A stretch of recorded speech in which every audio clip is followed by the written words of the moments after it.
Kami punya hati yang siap Tuhan. Hati kami, hidup kami Tuhan, hanya tertuju kepadamu Tuhan. Dan kami serahkan waktu sepenuhnya ke dalam tangan-Mu Tuhan. Biar Engkau yang beracara sepenuhnya Tuhan. Apa yang menjadi kerinduan-Mu, apa yang menjadi keinginan-Mu Tuhan untuk setiap kami.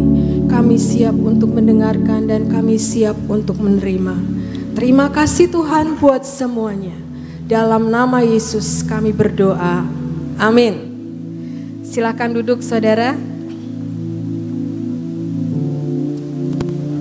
Shalom semua saudara. Shalom. Pada malam hari ini Tuhan mengingatkan dengan sesuatu yang ada di dalam kehidupan kita. Tuhan ingatkan dengan karakter ilahi, saudara. Bagaimana karakter ilahi ada di dalam seluruh kehidupan kita.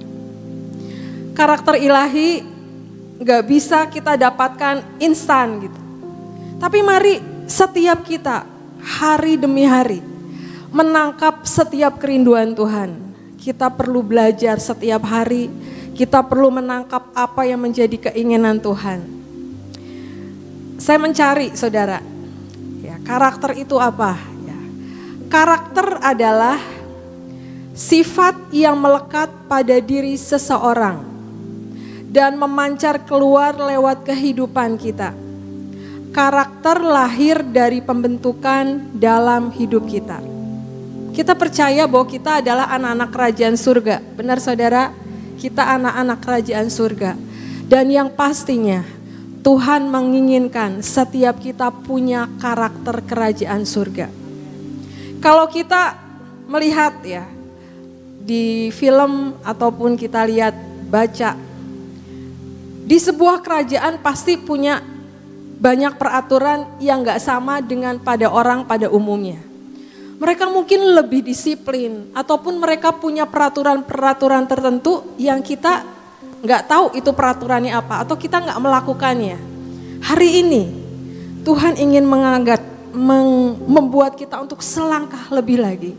Mari menangkap karakter Kristus yang Tuhan ingin rindukan pada malam hari ini. Ayat yang Tuhan ingatkan dari Roma 12 ayat 2. Roma 12 ayat 2.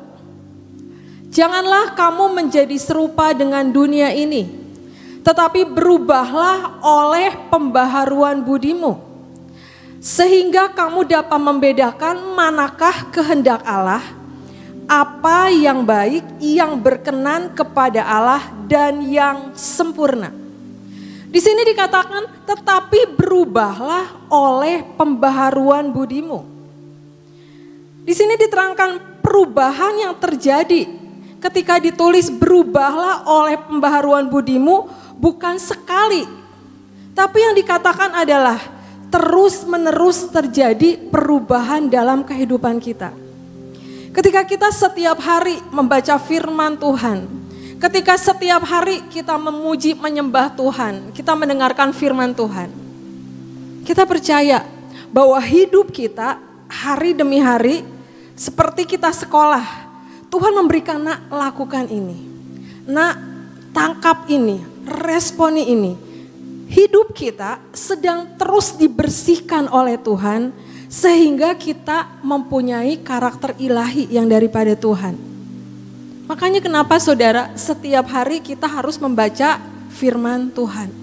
Karena yang Tuhan ingatkan adalah jangan kita menjadi serupa dengan dunia ini. Perumpamaannya gini saudara. Kalau di laut ya airnya kan asin. Apakah ikannya asin saudara? Ikannya nggak asin tapi lautnya rasanya airnya asin. Kita ada di dunia tapi bukan berarti kita punya karakter yang dunia punya. Tapi kita dibedakan mempunyai karakter dari Tuhan Yesus. Hari ini kita mau belajar bagaimana Tuhan ingin membuat setiap kita. Bukan hanya perbuatan-perbuatan kita yang berubah, tapi mari sudut pandang kita, cara berpikir kita benar-benar diubahkan menjadi seperti yang Tuhan mau. Poin pertama yang Tuhan ingatkan adalah mari menangkap isi hati Tuhan dan kerinduan Tuhan. Hidup kita punya dampak. Menangkap kebutuhan dan di mana kita tepatnya untuk menabur benih. Saudara, jangan dianggap kalau menabur benih itu adalah, oh aku harus memberikan uang. Tapi yang di sini yang Tuhan rindukan adalah apa yang Tuhan percayakan dalam kehidupan kita. Mari itu kita kembalikan ke dalam hidup kepada Tuhan. Dan itu akan menjadi besar. Kita mau baca dari Yohanes 6 ayat 9 sampai 11. Yohanes 6 ayat 9 sampai 11. Di sini ada seorang anak yang mempunyai 5 roti jelai dan 2 ikan. Tetapi apakah artinya itu untuk orang sebanyak ini? Kata Yesus, suruhlah orang-orang itu duduk. Adapun di tempat itu banyak rumput, maka duduklah orang-orang itu kira-kira 5.000 laki-laki banyaknya. Lalu Yesus mengambil roti itu, mengucap syukur dan membagi-bagikannya kepada mereka yang duduk di situ. Demikian juga dibuatnya dengan ikan-ikan itu sebanyak yang mereka kehendaki. Di sini bercerita tentang seorang anak yang mempunyai 5 roti dan 2 ikan.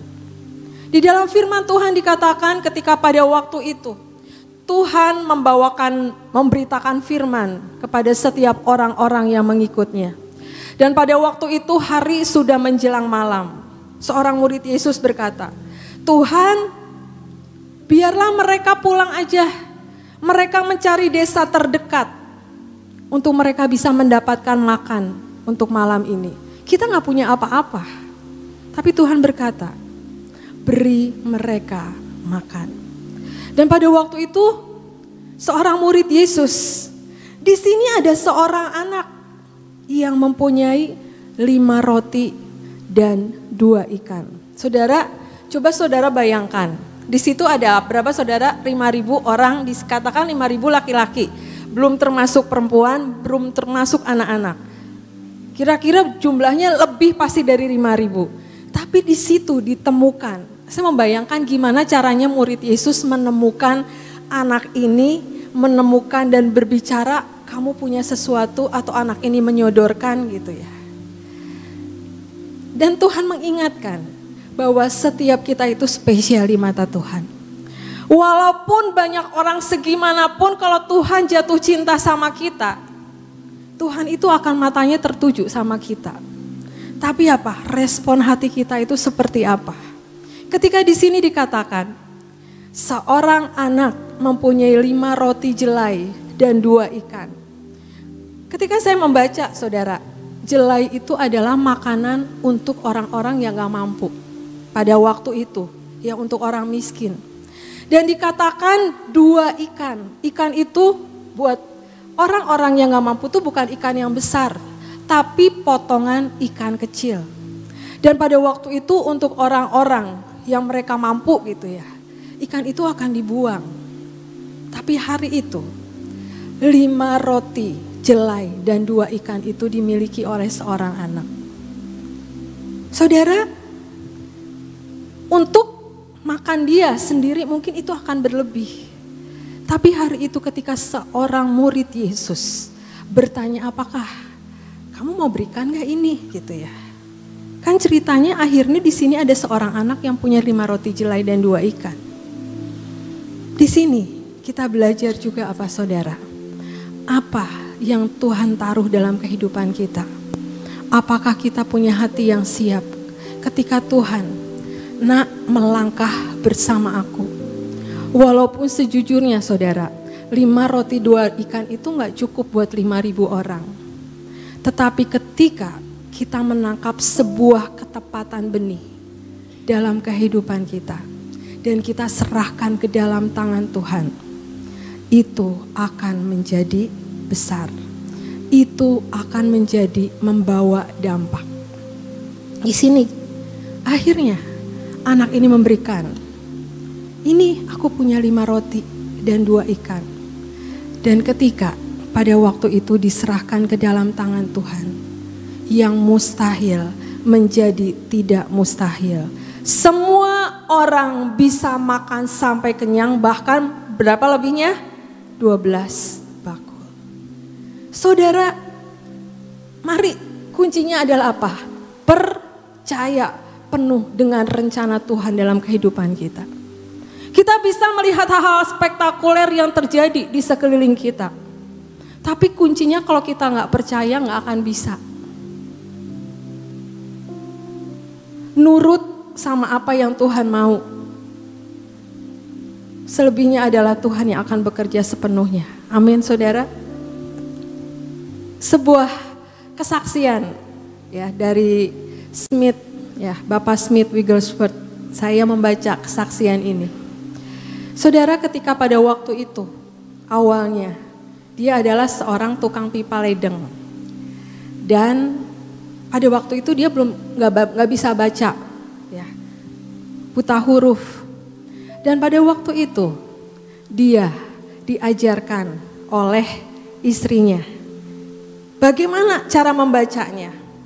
Cara membacanya adalah lewat Alkitab. Jadi Smith ini belajar lewat firman Tuhan. Dan ketika dia sudah bisa, dia kemana-mana membawa Alkitab itu untuk memberitakan firman Tuhan. Surat kabar saudara nggak boleh masuk ke dalam rumahnya. Jadi surat kabar dalam bentuk apapun nggak boleh masuk ke dalam rumahnya. Dia hanya memegang firman Tuhan. Dan pada waktu itu, ketika dia mengenal Tuhan, dikenalkan istrinya dengan firman Tuhan. Dia mempunyai sebuah komitmen, ya. Sabtu, Minggu dia akan berdoa dan akan berpuasa. Semalam-malaman dia berdoa dan puasa. Untuk dia benar-benar mencari isi hati Tuhan. Yang pada awalnya apa saudara? Ceritanya. Pada waktu itu awalnya istrinya itu mau pergi pelayanan. Tapi ketika di luar itu salju besar, sangat banyak salju. Smith tidak mengizinkan istrinya pergi. Tapi pada waktu itu istrinya memohon, bolehlah saya pergi untuk melayani Tuhan. Izinkan saya pergi. Dia bilang gini, kalau kamu udah keluar, kamu gak boleh masuk rumah lagi. Tapi istrinya tetap pergi melayani Tuhan. Dan pada waktu itu saudara, malam-malam istrinya mengetuk pintu. Smith gak bukain pintu saudara. Tapi akhirnya Smith gak tega juga. Ya, akhirnya dia bukakan pintu. Dan istrinya berkata apa? Smith, apa yang aku harus siapkan untuk makan malam hari ini? Istrinya tidak marah saudara. Tapi istrinya berkata, apa yang aku harus siapkan untuk makan malammu hari ini? Dan dia melihat sesuatu yang ada dalam hidup istrinya. Dan hari itu dia mengenal Tuhan sebagai Tuhan dan Juru Selamat. Saudara, apa yang ada dalam hati kita?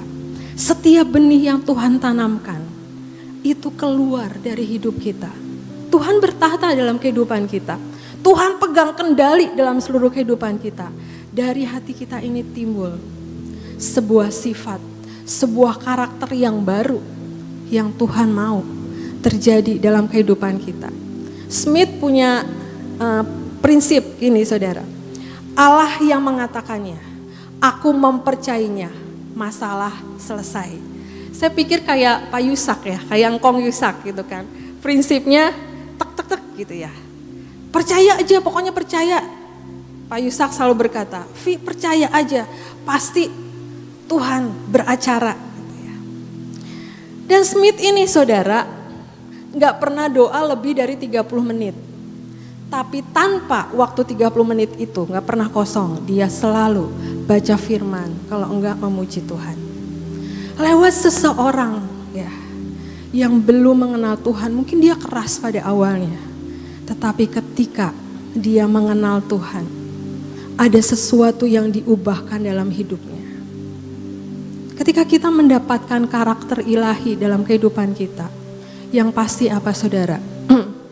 Ada sesuatu yang berubah, ada yang mau kita intinya bayar harganya apa yang harus kita lakukan.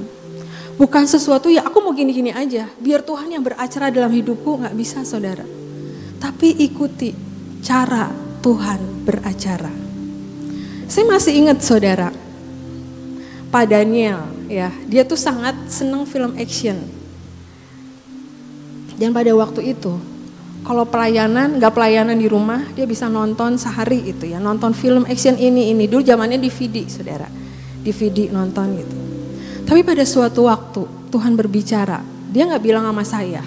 Tiba-tiba dia mengambil sebuah kontainer plastik, dia masukin DVD semuanya, dia tutup itu, beli rantai saudara, itu di rantai ya.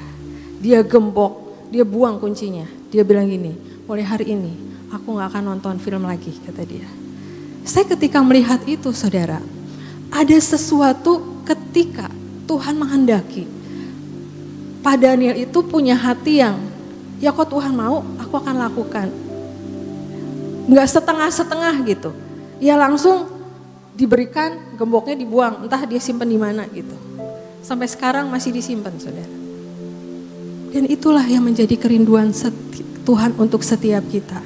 Bagaimana Tuhan mau membawa kita untuk masuk di dalam lebih dalam lagi.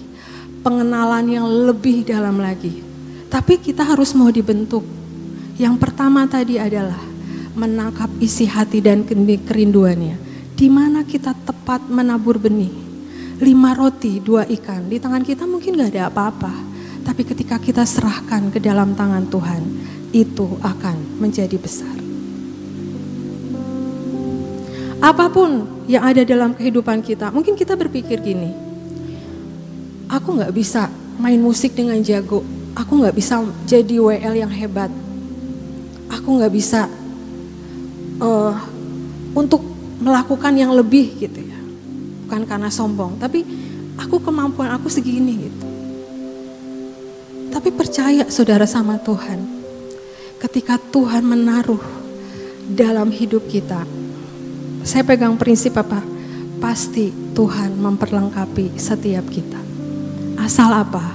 Hati kita nurut, hati kita mau. Pada waktu Daud mengalahkan Goliat, dengan apa saudara? Dengan kerikil dan ketepel. Tapi ketika dia berkata apa? Aku berjalan bersama Tuhan, Allahku yang hebat. Kerikil itu ketika diserahkan ke dalam tangan Tuhan, meruntuhkan raksasa Goliat di dalam kehidupannya.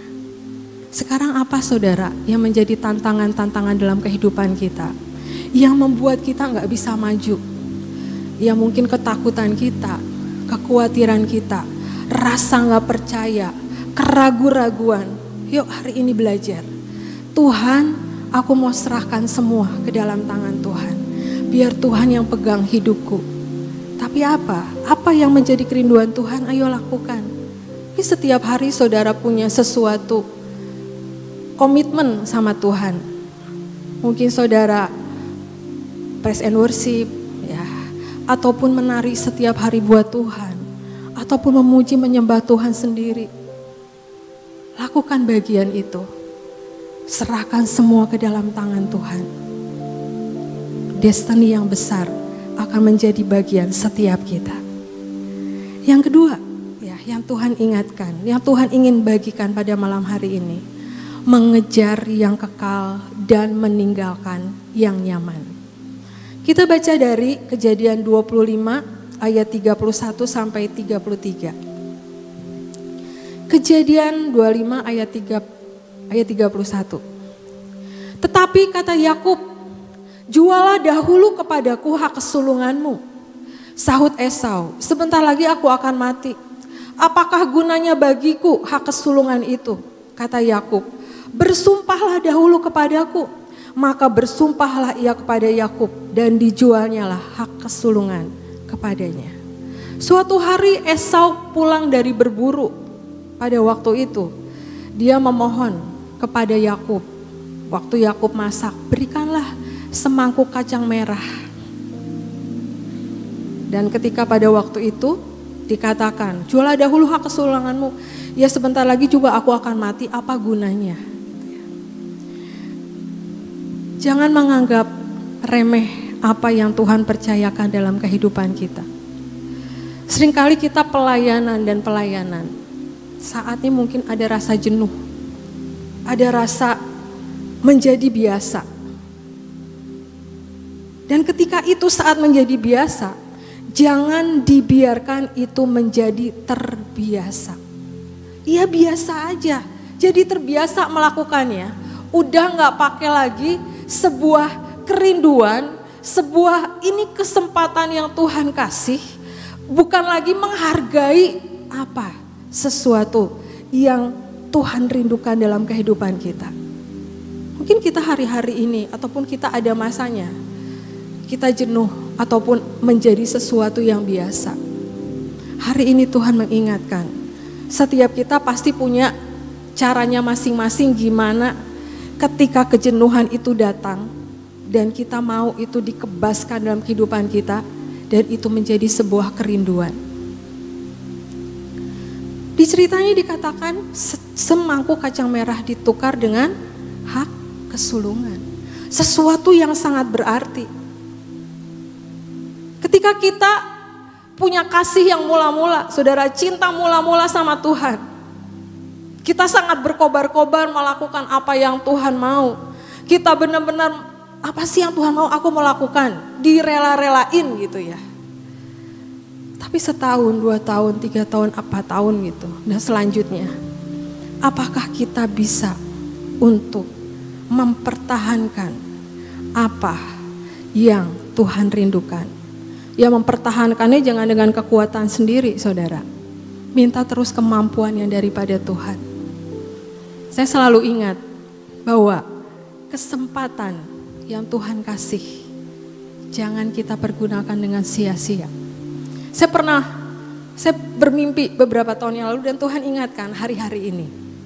Pada waktu itu saudara, di awan gitu saudara, di atas, di awan gitu ya. Kayak negeri di atas awan. Pada waktu itu saudara, saya tuh ada di sisi sebelah sini, awan kecil gitu ya.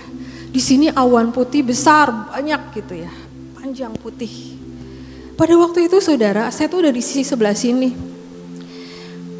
Dikatakan di situ ada orang berkata, saya tahu itu Tuhan. Nak lompat ke sana. Tuhan, tapi kalau saya salah lompat, saya bilang saya akan jatuh ke bumi ke bawah dan hilang entah kemana. Tapi dikatakan, nak lompat ke sana gitu. Saya sampai gini, dalam nama Yesus saya lompat ke sana. Dan saudara, tepat lompat masuk ke sana gitu. Dan di situ saudara, barisan orang berjubah putih panjang banget gitu. Seperti yang bangsa Israel, tapi ini jubahnya putih semua. Dan sekelompok gitu, jadi panjang gitu ya. Ini, saya lihat ini suami saya saudara. Beserta orang-orang, beserta kelompok gitu ya. Saya di sebelah sini. Ya saya tuh lihat gini, oh itu suami saya ada di sana, saya bilang gitu kan. Dan di depannya itu ada pintu gerbang. Saya tahu kayak itu gerbang surga, saudara. Gerbang sangat indah. Dan pada waktu itu suami saya beserta kelompoknya maju masuk ke dalam. Dan gak berapa lama saya ingat suami saya dipanggil Tuhan pulang. Dan Tuhan ingatkan, nak semua ada masanya, semua ada waktunya. Tapi apakah dengan waktu, kesempatan yang Tuhan percayakan kepada kita, kita bisa menghargai semuanya itu? Mari kejar yang kekal. Jangan mencari, aku nyaman gini aja, aku udah gini aja, aku lebih baik gini aja. Gitu. Tapi tujuan kita apa saudara? Kita menyenangkan hati raja di segala raja. Dan kita akan berkumpul di sana. Mari bangkitkan iman kita. Mari hargai semua yang Tuhan taruh dalam kehidupan kita. Mungkin ada waktunya, ada saatnya. Kok susah ya? Mungkin kok gak mudah. Tapi kalau ditekuni, seperti belajar, Tuhan berikan kemampuan kepada setiap kita. Yang ketiga, yang Tuhan ingin rindukan buat setiap kita adalah sebuah pengabdian. Pengabdian itu salah satu pengertiannya adalah menghambakan diri tanpa adanya unsur paksaan dan tanpa menuntut imbalan jasa. Intinya apa? Punya hati hamba. Kita mau baca dari 1 Raja-Raja 19 ayat 19 sampai 21. Setelah Elia pergi dari sana, ia bertemu dengan Elisa bin Safat yang sedang membajak dengan 12 pasang lembu. Sedang ia sendiri mengemudikan yang ke-12. Ketika Elia lalu dari dekatnya, ia melemparkan jubahnya kepadanya. Lalu Elisa meninggalkan lembu itu dan berlari mengikuti Elia, katanya, "Biarkanlah aku mencium ayahku dan ibuku dahulu, lalu aku akan mengikuti engkau." Jawabnya kepadanya, "Bawalah, baiklah, pulang dahulu dan ingatlah apa yang telah kuperbuat kepadamu." Lalu berbaliklah ia daripada Elia. Ia mengambil pasangan lembu itu, menyembelihnya dan memasak dagingnya dengan bajak lembu itu sebagai kayu api. Ia memberikan daging itu kepada orang-orangnya, kemudian makanlah mereka. Sesudah itu bersiaplah ia lalu mengikuti Elia dan menjadi pelayannya. Cerita di sini, saudara. Elia melemparkan jubahnya kepada Elisa. Ya gimana caranya? Jadi seperti pada waktu itu kodenya melemparkan jubah, kamu mengerti ya, untuk menjadi ikut aku gitu. Ya, saya waktu baca ini ketika ia melemparkan jubahnya kepadanya dan Elisa langsung mengerti bahwa Elia itu mengajak untuk Elisa menjadi pengikutnya gitu ya. Di sini Tuhan mengajarkan Elia itu bukan seseorang, kalau kita baca ya, bukan seseorang yang mudah gitu. Dia nabi Tuhan. Elia itu tegas ya. Elia itu ketika pada waktu di 2 Raja-Raja 1 ayat 10 saya bacakan, tetapi Elia menjawab katanya kepada perwira itu, "Kalau benar aku abdi Allah, biarlah turun api dari langit, memakan engkau habis dengan ke-50 anak buahmu." Maka turunlah api dari langit memakan dia habis dengan ke-50 anak buahnya. Dikatakan di firman-Nya kepada perwira itu, "Kok aku abdi Allah?" Ya. Turunlah api memakan ke-50 anak buahmu. Anak buahnya dimakan api semua, saudara. Dan pada waktu itu ada sebuah kejadian yang 400 nabi Baal. Dan akhirnya Elia membawa mereka ke sungai Kison dan menyembelih mereka di sana. Nggak mudah kayaknya mengikuti Elia gitu ya. Karena Elia punya karakter mungkin yang keras dan kuat. Tapi pada waktu itu ketika jubah itu dilemparkan kepada Elisa, Elisa mengikuti apa yang menjadi kerinduan Elia. Saudara, di sini diajarkan adalah apa? Sebuah pengabdian. Ya. Ketika kita dimanapun berada, mari punya hati yang mau untuk komitmen di tempat itu. Sebuah komitmen diuji ketika apa? Ketika kita merasakan sesuatu yang gak enak. Karakter kita di situ bisa keluar. Ketika gak sepakat, ketika ada sesuatu yang gak setuju. Tapi bisa gak kita belajar komitmen dimanapun kita berada. Pengabdian itu, saudara, adalah, saya baca ya, di sebuah artikel, pengabdian adalah sekolah elit yang tidak diminati banyak orang. Karena pengabdian itu apa? Ikut apa yang menjadi kehendak Tuannya. Menurut apa yang menjadi kehendak Tuannya. Walaupun mungkin gak sepakat. Walaupun mungkin gak sama jawabannya. Tapi sebuah pengabdian Tuhan rindukan terjadi buat setiap kita. Kita mengabdi kepada Tuhan, kita mengabdi kepada pemimpin kita, komitmen kepada pemimpin kita dimanapun kita berada. Walaupun apapun yang terjadi, mari kita belajar komitmen bersama dengan Tuhan. Memang gak mudah mungkin, tapi ketika kita bisa mengalir, kita bisa masuk pada aliran yang Tuhan mau. Punya hati yang rela untuk terus dibentuk. Saya percaya komitmen itu akan terus ada dalam kehidupan kita.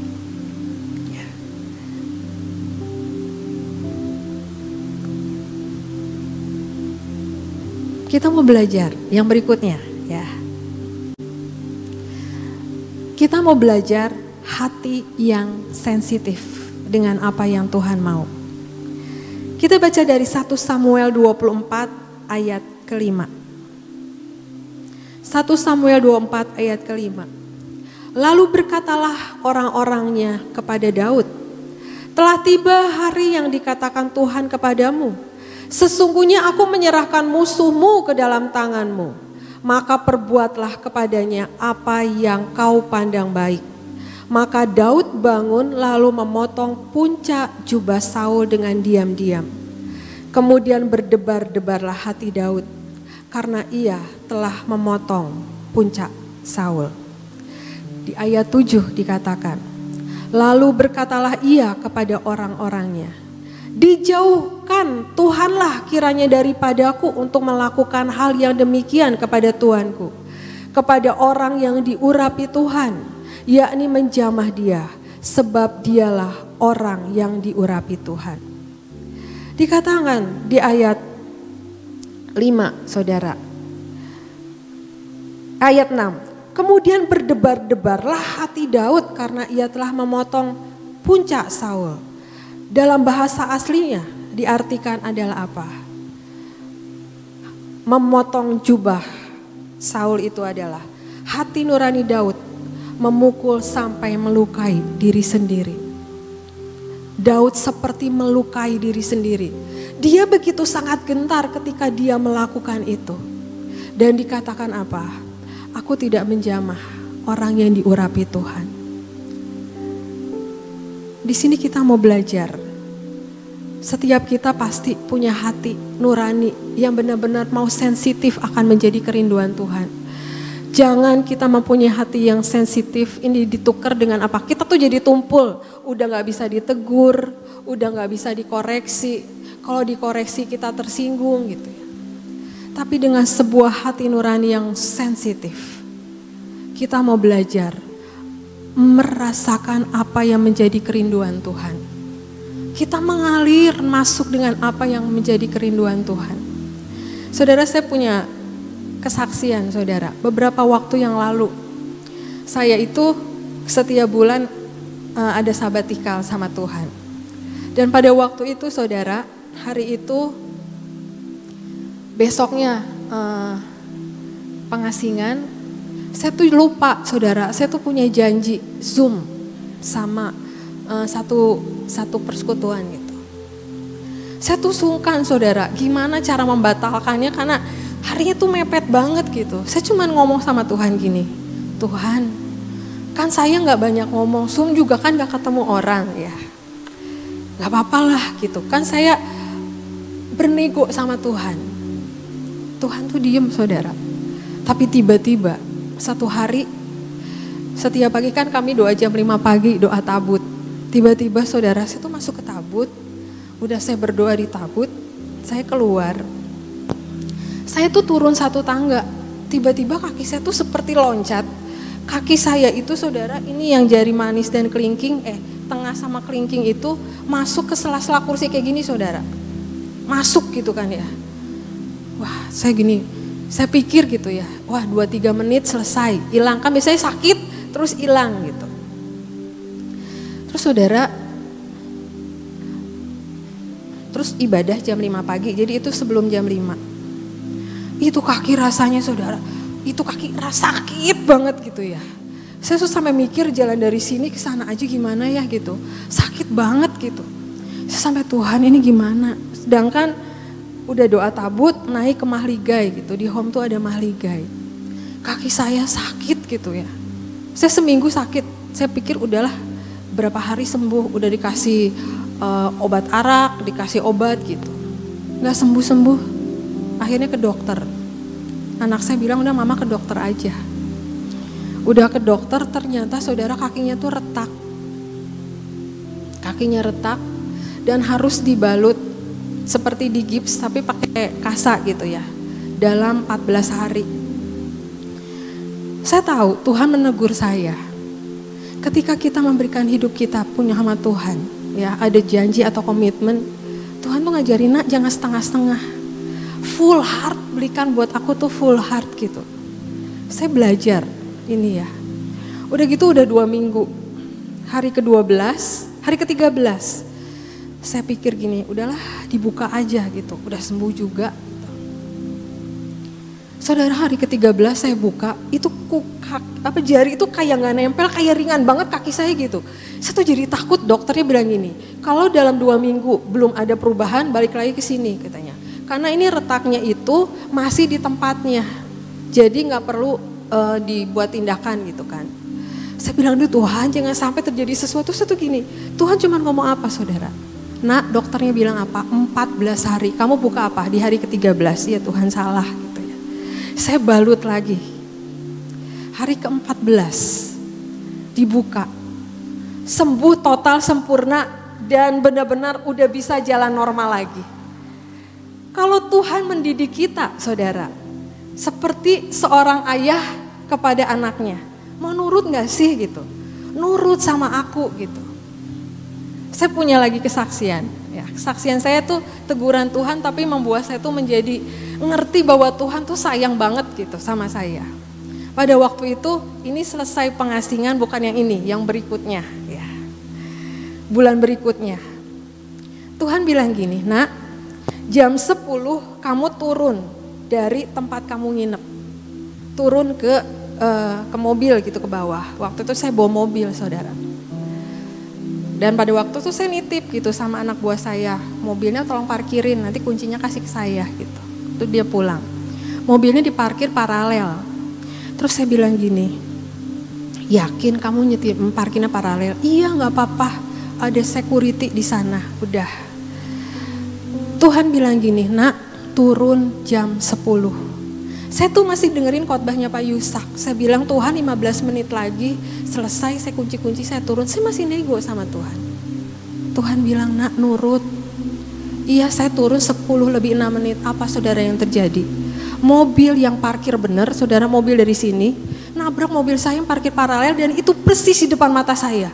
Saya sampai teriak-teriak, tolong itu jangan nabrak mobil saya. Dia mobilnya ngelaju terus. Tersentuhlah mobil saya gitu, walaupun gak sampai gimana banget, ada dekoknya sedikit. Tuhan bilang, nak jam berapa? Jam 10 lebih Tuhan. Kan aku udah bilang turun jam 10, kok jam 10 tuh mobil kamu gak akan, karena dia tuh jam 10 lebih. Jadi Tuhan tuh tahu saudara, apa yang akan di depan kita.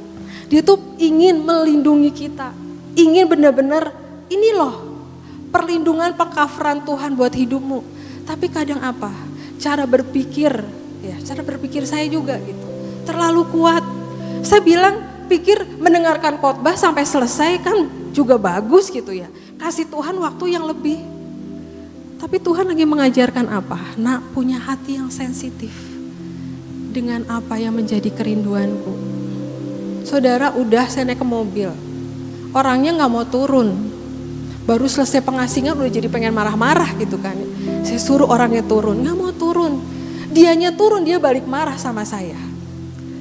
Kenapa parkir di sini dan bla bla blanya gitu. Tuhan bilang jaga hati, jaga hati. Katanya ada security, satu lantai itu saudara. Security-nya cuma satu, saya harus nyari ke semua itu gak ada. Akhirnya udah, saya masuk mobil. Tuhan bilang baru selesai pengasingan. Ya Tuhan saya salah.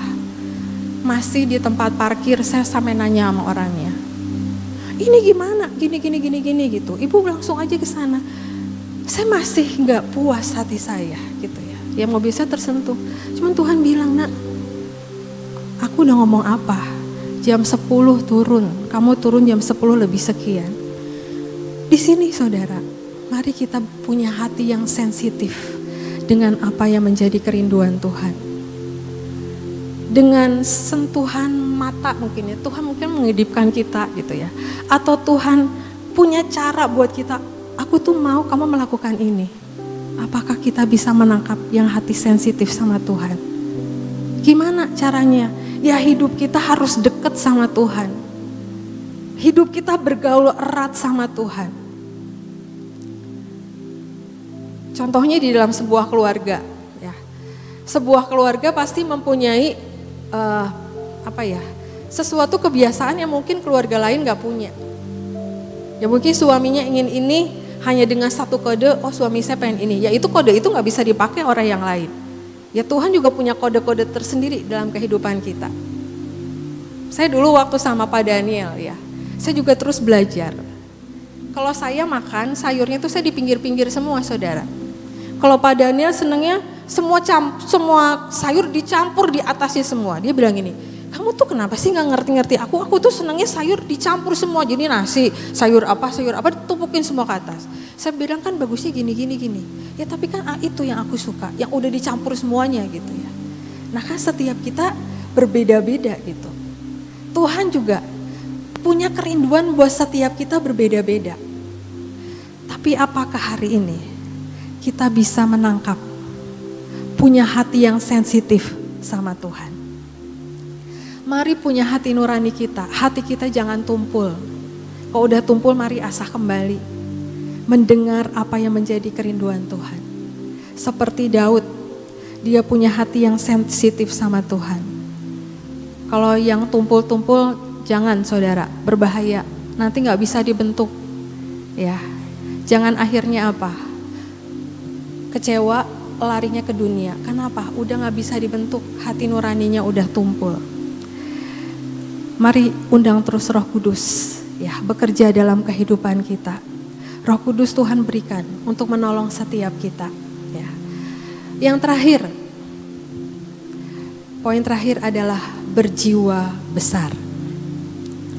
Dari 1 Samuel 24 ayat 12. Lihatlah dahulu ayahku.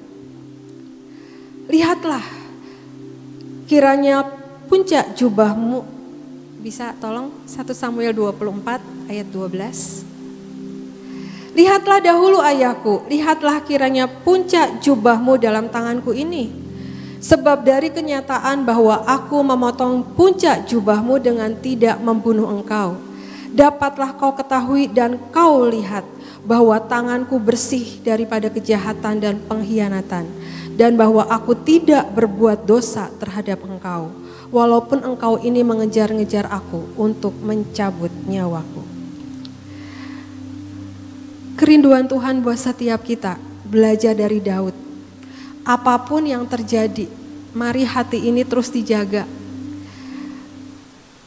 Di dalam Daud dan Saul, Saul mencoba untuk membunuh Daud. Itu saya baca 22 kali saudara. Mencoba untuk membunuh Daud, ya, berusaha untuk membunuh Daud di dalam 22 kali kesempatan. Tapi hati Daud berjiwa besar. Dia tahu tugas, dia tahu tanggung jawab, dia tahu apa yang menjadi bagian dia.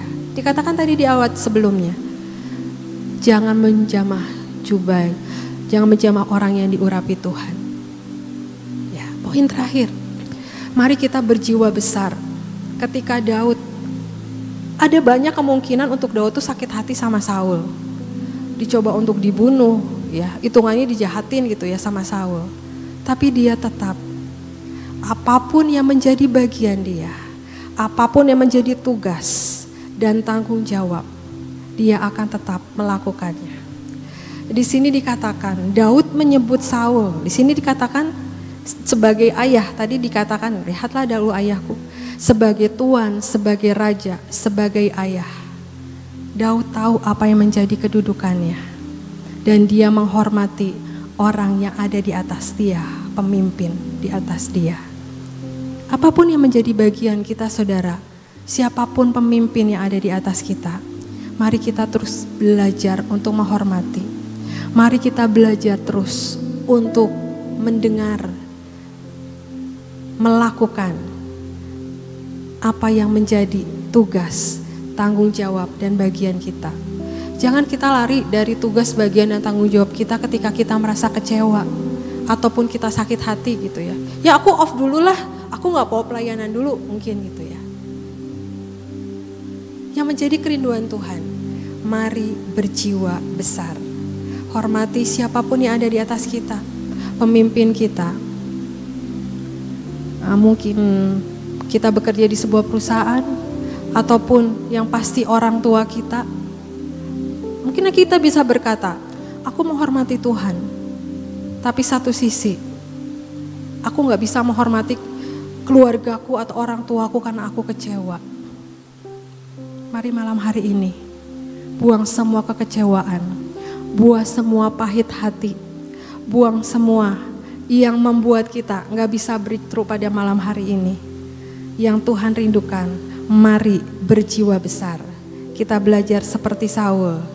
Dia punya segudang alasan untuk tidak menghormati Saul, tapi dia tahu tugas, bagian, dan tanggung jawab yang harus dilakukan. Punya integritas, saudara.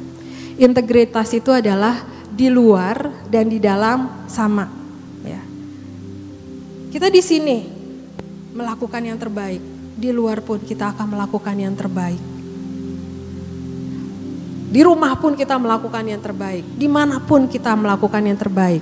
Sebuah integritas ada dalam kehidupan kita. Biar firman Tuhan pada malam hari ini, tadi poin-poin yang sudah dibagikan, mari kita mau aminkan jadi dalam kehidupan kita.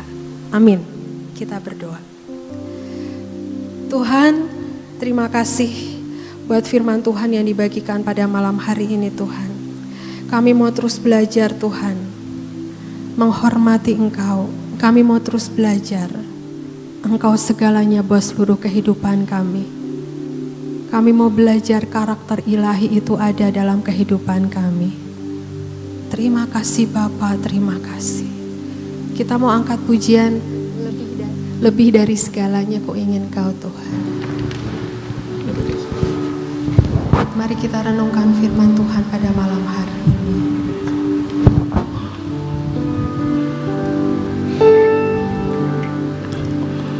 Lebih dari segalanya,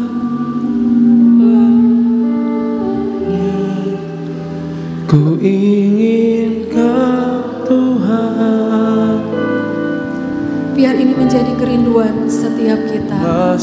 Lebih dari segalanya Ku ingin Tuhan. Mata tiada artinya, ku ingin lebih dekat, bersekutu denganmu, jadikan ku hamba setia kepadamu.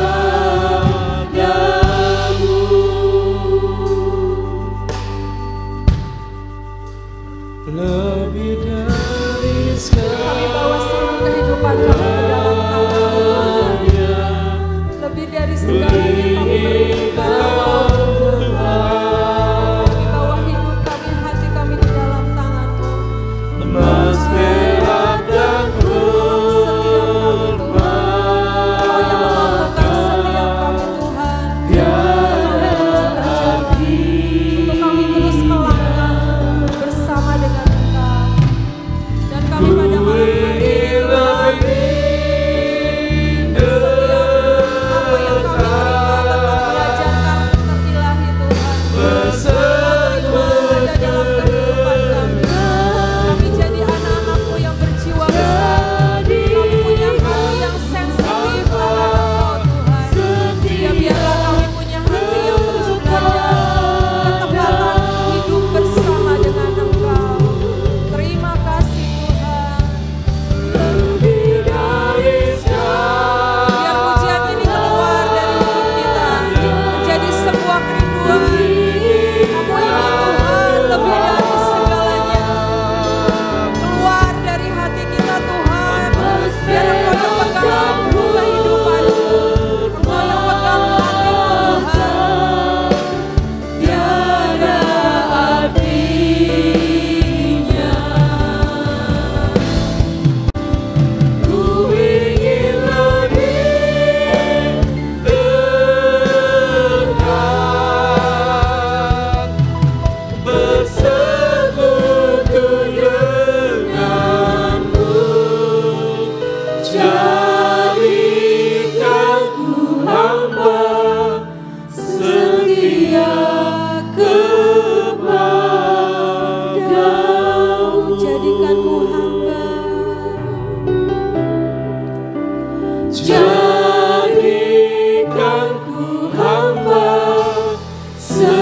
setia kepadamu.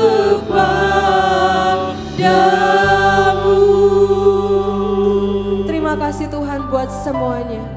Segala puji, hormat, kemuliaan hanya bagi-Mu Tuhan. Kami mau belajar terus Tuhan, kami mau belajar terus. Belajar karakter-karakter yang Engkau ajarkan pada malam hari ini. Kami tahu Engkau yang memberikan kemampuan, kekuatan kepada setiap kami untuk terus berjalan dalam kasih anugerah dan perkenanan-Mu Tuhan. Terima kasih Bapa buat semuanya. Kami mau belajar setia Tuhan di dalam Engkau. Dalam nama Yesus kami berdoa. Amin.